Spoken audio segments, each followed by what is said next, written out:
प्रभु की स्तुति। आप इस चैनल को रोजाना सुनकर 1 साल में बाइबल पढ़ सकते हैं। Please subscribe and support. आज के बाइबल अध्याय। राजाओं का वृत्तांत दूसरा भाग अध्याय 1। राजाओं का वृत्तांत दूसरा भाग अध्याय 1। अहज्या की मृत्यु। अहाब के मरने के बाद मोवाब इसराइल के विरुद्ध हो गया और अहज्याह एक झिलमिलीदार खिड़की में से जो शोमरोन में उसकी अटारी में थी गिर पड़ा और बीमार हो गया। तब उसने दूतों को यह कहकर भेजा कि तुम जाकर एक्रोन के बालजबूब नाम देवता से यह पूछाओ कि क्या मैं इस बीमारी से बचूंगा कि नहीं। तब यहोवा के दूत ने तिशबी एलिय्याह से कहा, उठकर शोमरोन के राजा के दूतों से मिलने को जा और उनसे कह, क्या इस्राएल में कोई परमेश्वर नहीं जो तुम एक्रोन के बालजबूब देवता से पूछने जाते हो। इसलिए अब यहोवा तुमसे यो कहता है कि जिस पलंग पर तू पड़ा है उस पर से कभी न उठेगा, परंतु मर ही जाएगा। तब एलिय्याह चला गया। जब अहज्या के दूत उसके पास लौट आए तब उसने उनसे पूछा, तुम क्यों लौट आए हो। उन्होंने उससे कहा कि एक मनुष्य हमसे मिलने को आया और उसने कहा कि जिस राजा ने तुमको भेजा उसके पास लौटकर कहो, यहोवा यो कहता है कि क्या इस्राएल में कोई परमेश्वर नहीं जो तू एक्रोन के बालजबूब देवता से पूछने को भेजता है। इस कारण जिस पलंग पर तू पड़ा है उस पर से कभी न उठेगा, परंतु मर ही जाएगा। उसने उनसे पूछा, जो मनुष्य तुमसे मिलने को आया और तुमसे ये बातें कही उसका कैसा रंग रूप था। उन्होंने उसको उत्तर दिया कि वह तो रोंआर मनुष्य था और अपनी कमर में चमड़े का फेटा बांधे हुआ था। उसने कहा, वह तिशबी एलिय्याह होगा। तब उसने उसके पास 50 सिपाहियों के एक प्रधान को उसके 50 सिपाहियों समेत भेजा। प्रधान ने उसके पास जाकर क्या देखा कि वह पहाड़ की चोटी पर बैठा है और उसने उससे कहा, हे परमेश्वर के भक्त, राजा ने कहा है कि तू उतर आ।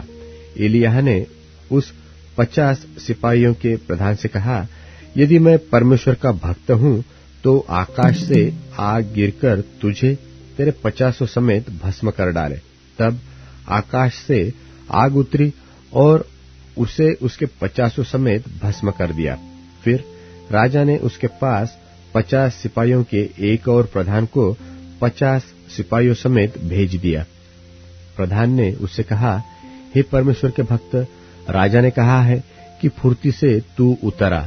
एलिय्याह ने उत्तर देकर उनसे कहा, यदि मैं परमेश्वर का भक्त हूं तो आकाश से आग गिरकर तुझे तेरे 50 समेत भस्म कर डाले।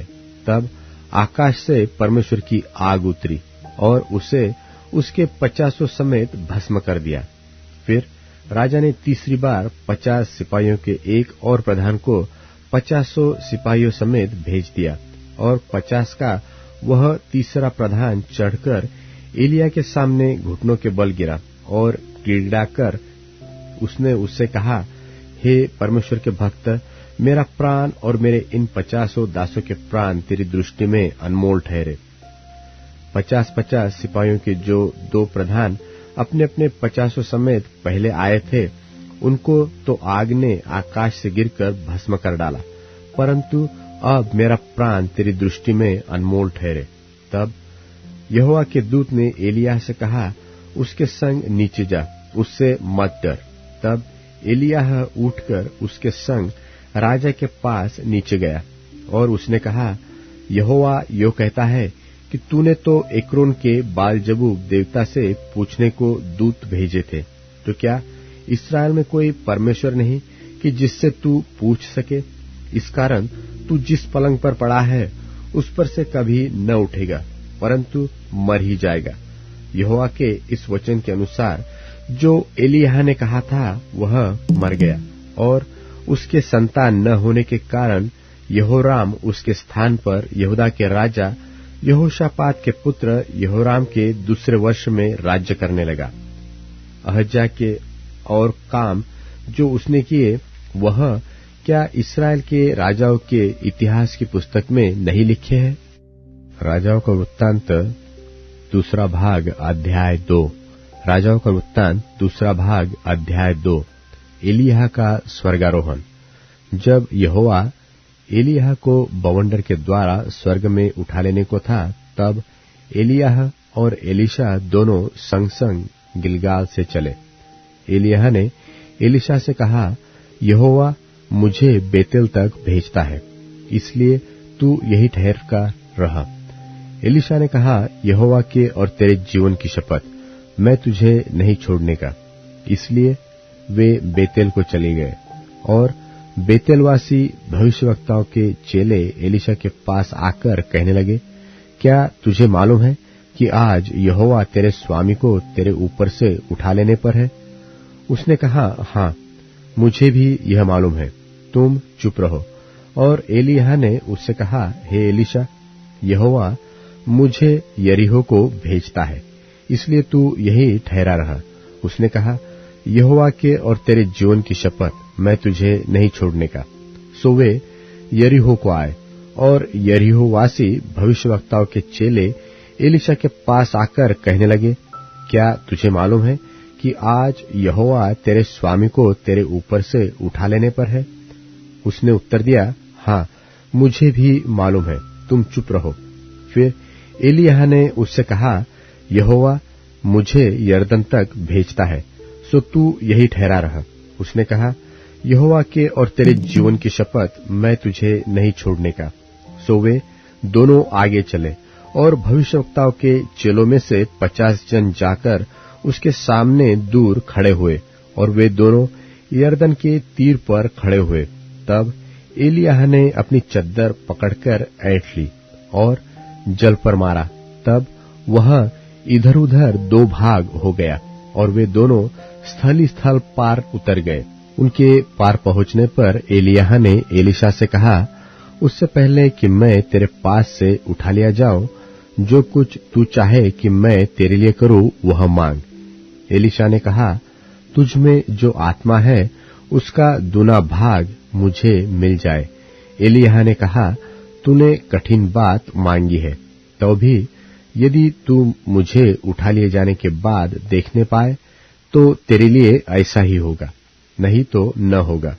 वे चलते चलते बातें कर रहे थे कि अचानक एक अग्निमय रथ और अग्निमय घोड़ों ने उनको अलग अलग किया, और एलिय्याह बवंडर में होकर स्वर्ग पर चढ़ गया। और उसे एलीशा देखता और पुकारता रहा, हाय मेरे पिता, हाय मेरे पिता, हाय इस्राएल के रथ और सवारों। जब वह उसको फिर देख न पड़ा, तब उसने अपने वस्त्र पकड़े और फाड़कर 2 भाग कर दिए। फिर उसने एलिय्याह की चद्दर उठाई जो उस पर से गिरी थी, और वह लौट गया और यरदन के तीर पर खड़ा हुआ। और उसने एलिय्याह की वह चद्दर जो उस पर से गिरी थी पकड़कर जल पर मारी और कहा, एलिय्याह का परमेश्वर यहोवा कहाँ है? जब उसने जल पर मारा, तब वह इधर उधर 2 भाग हो गया और एलीशा पार हो गया। उसे देखकर भविष्यवक्ताओं के चेले जो यरीहो में उसके सामने थे कहने लगे, एलिय्याह में जो आत्मा थी वही एलीशा पर ठहर गई है। सो वे उससे मिलने को आए और उसके सामने भूमि तक झुककर दंडवत की। तब उन्होंने उससे कहा, सुन, तेरे दासों के पास 50 बलवान पुरुष है, वे जाकर तेरे स्वामी को ढूंढे। संभव है कि क्या जाने यहोवा के आत्मा ने उसको उठाकर किसी पहाड़ पर व किसी तराई में डाल दिया हो। उसने कहा, मत भेजो। जब उन्होंने उसको यहां तक दबाया कि वह लज्जित हो गया, तब उसने कहा, भेज दो। सो उन्होंने 50 पुरुष भेज दिए, और वे उसे 30 दिन तक ढूंढते रहे, परंतु न पाया। उस समय तक वह यरीहो में ठहरा रहा।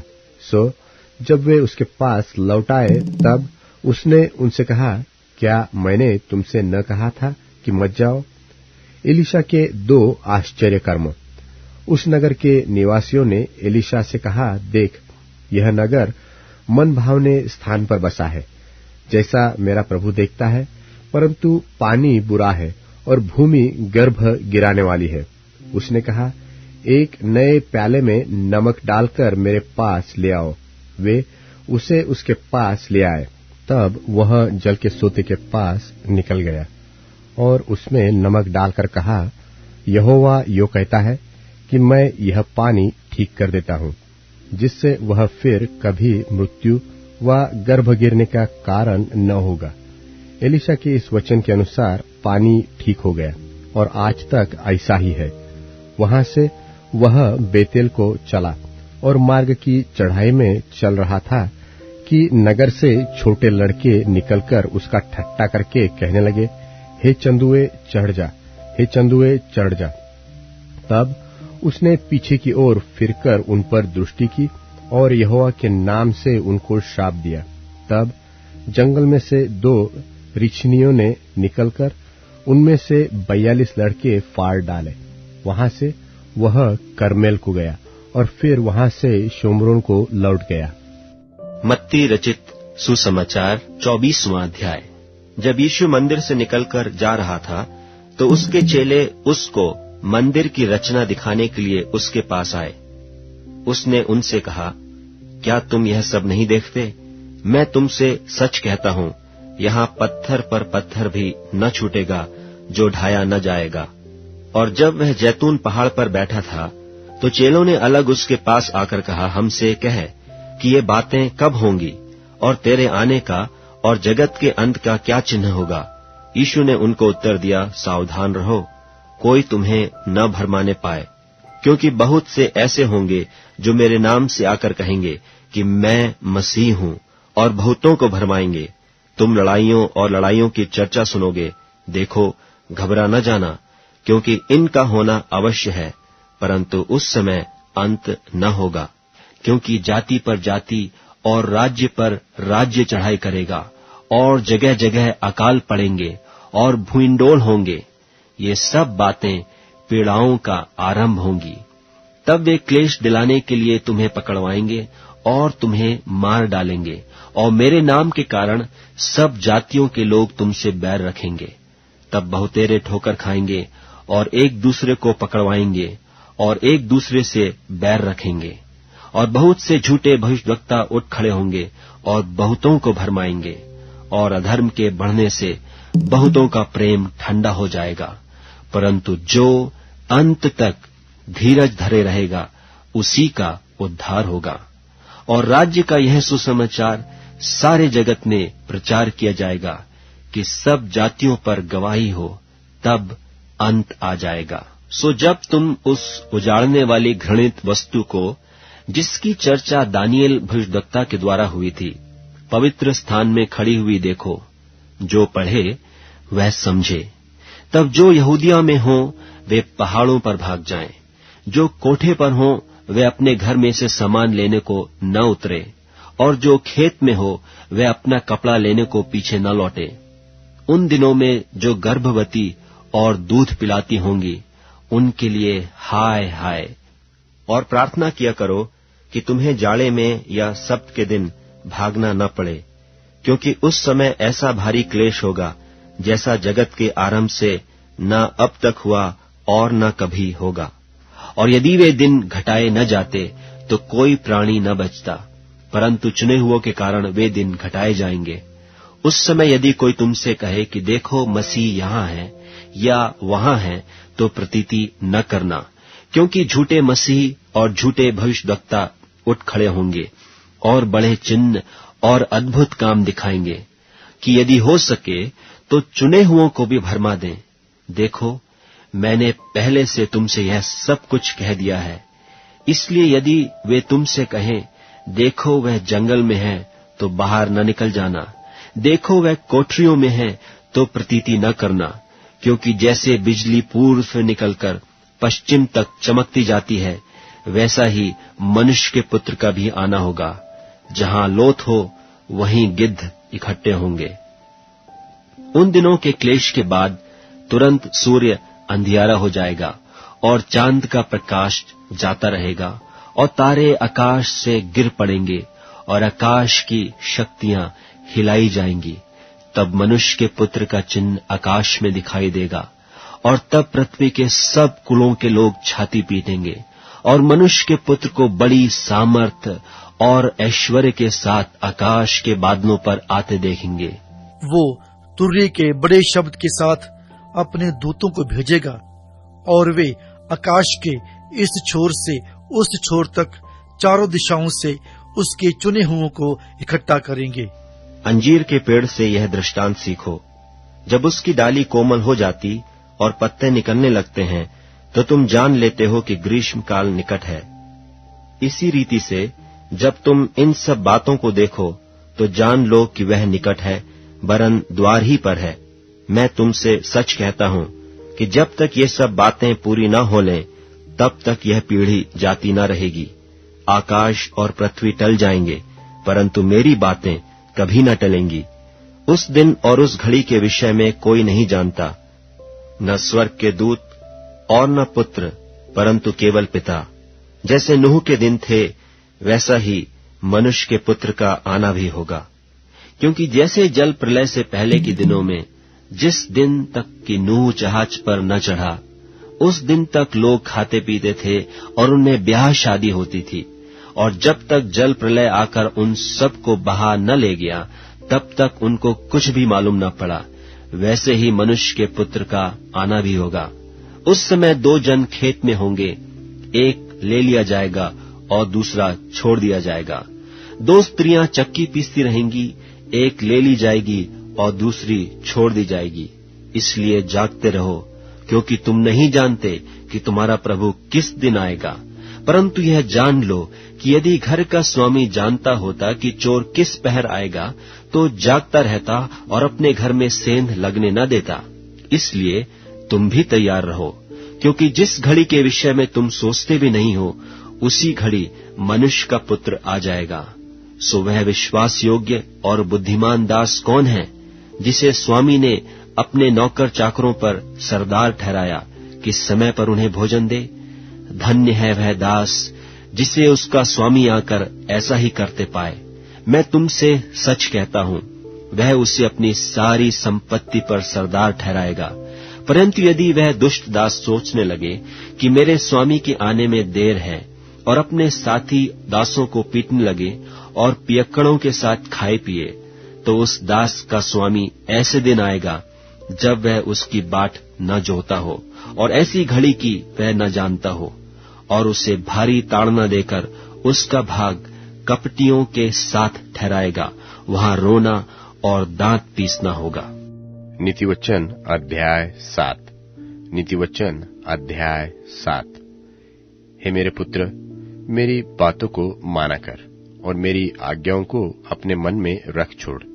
मेरी आज्ञाओं को मान, इससे तू जीवित रहेगा, और मेरी शिक्षा को अपनी आंख की पुतली जान।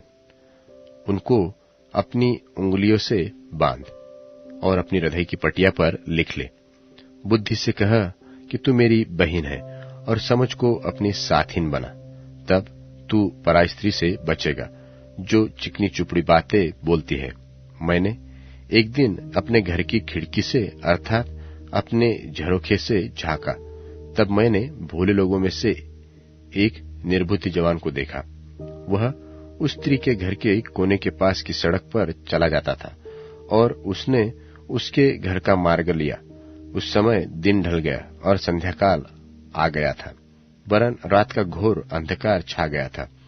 और उससे एक स्त्री मिली जिसका भेष वेश्या का सा था, और वह बड़ी धूर्त थी। वह शांति रहित और चंचल थी और अपने घर में न ठहरती थी। कभी वह सड़क में, कभी चौक में पाई जाती थी, और एक एक कोने पर वह बाट जोहती थी। तब उसने उस जवान को पकड़कर चूमा और निर्लज्जता की चेष्टा करके उससे कहा, मुझे मेल बलि चढ़ाने थे और मैंने अपनी मन्नतें आज ही पूरी की है। इसी कारण मैं तुझसे भेंट करने को निकली। मैं तेरे दर्शन की खोजी थी, सो अभी पाया है। मैंने अपने पलंग के बिछोने पर मिस्र के बेलबूटे वाले कपड़े बिछाए हैं। मैंने अपने बिछौने पर गंधरस, अगर और दालचीनी छिड़की है।